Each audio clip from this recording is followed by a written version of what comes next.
You knew it was only a matter of time until Caitlin Clark would talk. There's so much going on in the WNBA, and yes, it doesn't have a huge following. And you may wonder why I'm covering it. Is this a shameless ploy to try to improve and change my demographics? Am I trying to get more women listening to the show? More, yes, more of everybody. But there's a business side to this that even if you don't care about the WNBA, that you may be interested.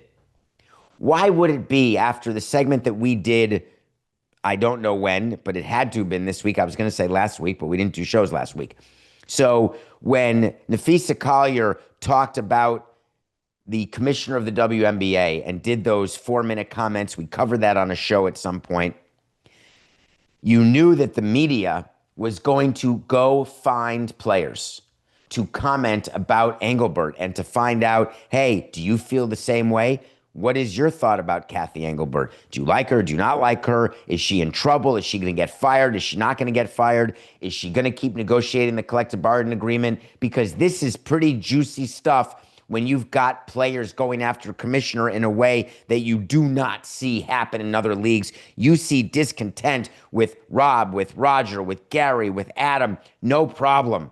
Normal sort of clashing of titans. But the absolute way that these WNBA players are going after their commissioner, staggering. Well, it didn't take long.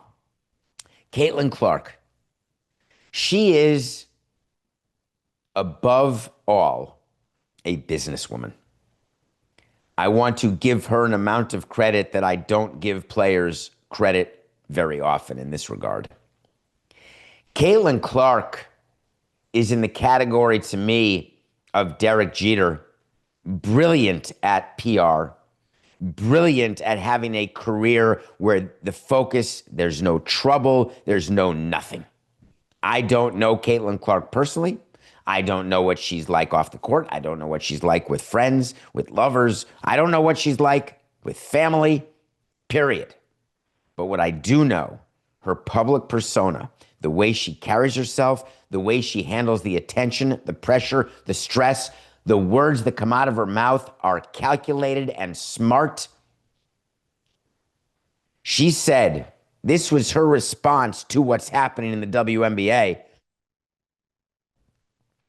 This is straight up the most important moment in this league's history, where this league's been around for 25 plus years, and this is a moment we have to capitalize on. So that's honestly what I would say. Fee, and that's Collier, said it all. What she said and the points she made. It's a perfect quote. It doesn't rifle any feathers. That's not the expression. Sheldon, what's the expression? She ruffle. Jesus, criminy. Caitlin Clark is not ruffling any feathers. She's not giving anyone on the other side, on the ownership side, on the NBA side, any bulletin board material. She's not making it so that any of her sponsors and all of the money she makes off the court could look askance and say, I'm not sure I want to have that representing my brand. No, it's the perfect tone. It's, hey, we have a collective bargaining agreement to hammer out. We need to find a way to make it fair. We need to find a way to get players paid. We need to find a way for the league to be financially successful. We need to work together, kumbaya. So let's go.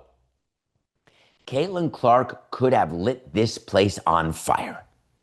Caitlin Clark could have had comments about what Collier did and could have gone after Kathy Engelbart, could have gone after Adam Silver, could have gone after the establishment, could have gone after owners. She could have gone scorched freaking earth. And no one would have blamed her. It would have made big news. But that's not who Caitlin Clark is. Caitlin Clark is a business machine. She did point out that she hasn't heard from Kathy Engelbart since Collier's statement. And I would like to point out that if I'm Kathy Engelbart, I know you're busy, but let me give you a nickel's worth of free advice. There are roughly one player in your league who you would like to have on your side. Not two, not three. Apologies to every other player. There's one player you want to see if you can explain what's happening, and that's Caitlin Clark. Hard stop. How you would not find the time, Kathy. I feel like I'm singing the last 5 years. Kathy, how you would not find the time to pick up the phone, not text, pick up the phone, check it in. We got to talk. Let's meet. Let's have a coffee. Let's do something. It is so clear to me that Kathy Engelbart is getting terrible advice from someone, and I hope it's not the NBA. I hope it's not her family. I hope it's not someone she hired. Can you imagine that? That there's a PR firm and there's a business development firm and there's people around the WNBA and they're advising her what to say, how to say it, and when to say it? Be better. Don't give Caitlin Clark the ability to use her platform and her microphone to make you look even worse. Do the opposite.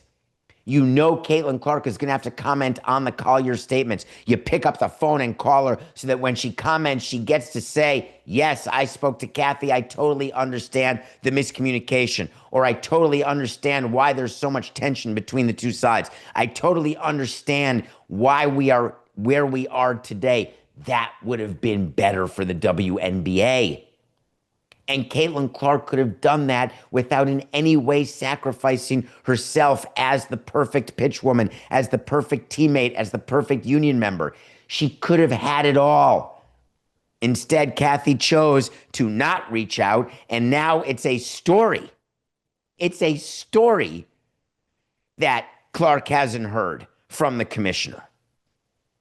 One day, this will all make sense, because there's a lot of PR and there's a lot of meetings left to be had in the WNBA.